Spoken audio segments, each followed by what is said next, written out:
E existiu o Raimundo antes de conhecer a Jesus? Não, não existe o Raimundo antes de conhecer Jesus. Para dizer que os meus pais não são evangélicos, mas quando eu era criança, a minha prima me levava para a igreja, que é Zinha ela.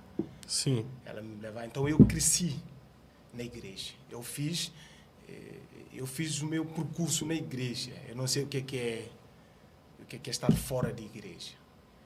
Até hoje, pela graça de Deus, ainda estou. Mesmo os pais não sendo evangélicos, isso durante a sua vida, durante a sua trajetória de vida, o senhor desde criança foi levado para a igreja? Sim, fui levado para a igreja pela minha prima, como disse. Ela sempre me levava para a escola dominical quando ela me levava e eu congregava. E aprendi, cresci, fui doutrinado, fui ensinado. E como é conviver em um lar em que os pais não são evangélicos e você desde criança sendo evangélico? Houve alguma retaliação nesse caso? Houve, porque no meu contexto a tradição fala muito alto. Ou seja, os costumes pesam muito. Tem os costumes de fazer os sacrifícios, cerimônias e tudo mais.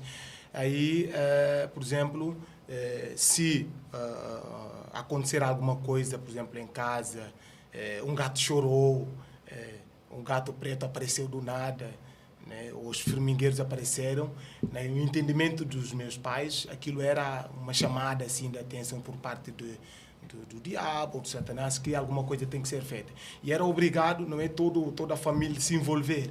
Não é?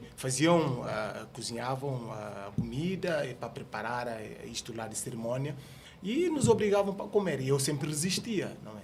Então, por isso não é fácil, não é, quando você é cristão e está num lar onde os pais não estão. Porque aquilo, não é, dos costumes deles, acabam sempre conduzindo você a fazer aquilo. Se não persistir, não resistir, não é? Não consegue.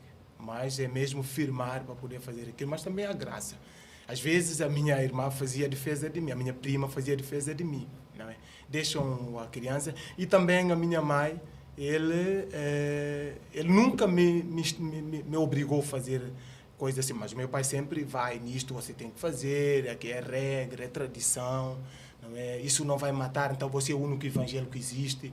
Tem muitos que já foram para a igreja, mas fazem isso, não morrem. Por que você não quer fazer? Não. Eu tenho compromisso com Deus, então você tem que respeitar isso. Uau. E o que é que levou a sua prima a te levar para a igreja desde criança?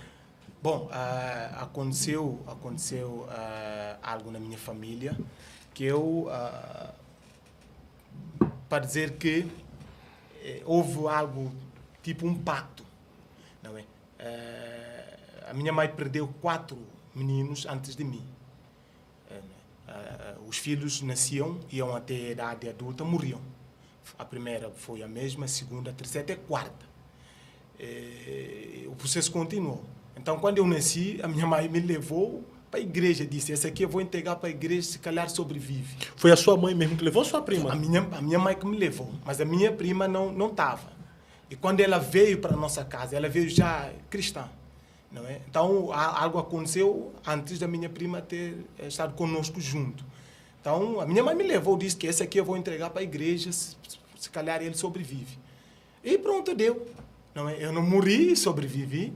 E nisto, não é, como ela e o meu pai não eram cristãos, a única pessoa que podia fazer aquilo cumprir, não é, assim, para ter resultado, tinha que haver alguém que ia me estar levando e trazendo, não é?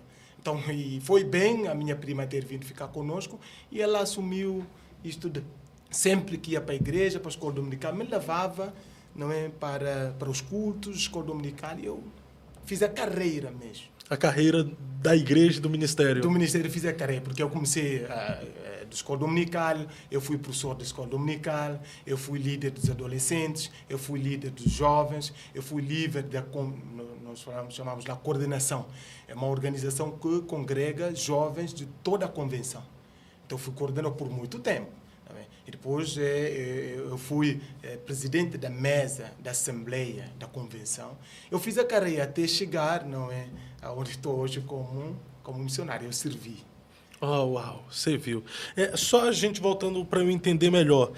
Tu acredita que esse pacto que foi feito para que as crianças que foram geradas para sua mãe não falecessem, morressem na trajetória de sua vida, foi feito pelos seus próprios pais ou alguém que fez esse feitiço? Bom, não foi feito pelos meus pais, tá bem? Mas a minha mãe tinha outro compromisso, né? Porque o casamento lá é por via de tradição.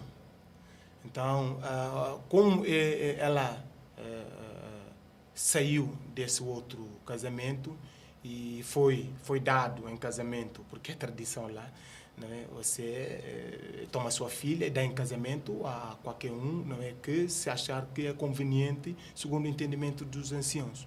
Então, a minha mãe foi dada em casamento ao meu pai, tirado do outro casamento. Então, ela julga que, se calhar, esse aqui ficou, não é, descontente daquilo e fez algo. Mas não se sabe, no fundo, se foi esse ou não, mas se conclui que foi um pacto. Foi um pacto. Então, cada um que nascia, morria. Cada um que nascia, morria. Então esse pacto ele foi quebrado após você ter sido entregue na igreja. Exatamente. Isso explica quão Deus é poderoso. E os que vieram depois de mim não morreram. Eu não morri e o pacto acabou. Vieram outros após você e Sim, não morreram? Não morreram. Tenho 3. Um menino, ou seja, somos 4 na família. 2 meninas e 2 meninos. Eu e o meu outro irmão masculino e duas meninas. E esses aqui, as 3 não morreram, porque eu fui entregue a Deus e Deus fez que... A minha mãe acreditou mesmo que se ela me levasse para a igreja, eu não ia morrer. E ela fez. Se você disser para minha mãe, ela ainda não é... Quando eu falo para ela, olha, você tem que ir para dizer, olha, eu acredito, mas eu ainda tenho que resolver algumas coisas. E diz, mãe, você já é a hora, mãe. Você viu que eu estou em pé, estou em vida, isso é algo... Eu acho que eu não acredito em Deus, eu acredito, se não fosse, eu não levaria você lá. Mas espera ainda, mas não tem tempo para esperar. Mas se você disser para ela que o poder do inimigo é superior ao de Deus, se ela não está com vergonha, vai dizer algo contra ti. Porque eu sou expressão da grandeza de Deus. 4 filhos, uma mãe perder 4. Aquilo é Uau. doloroso.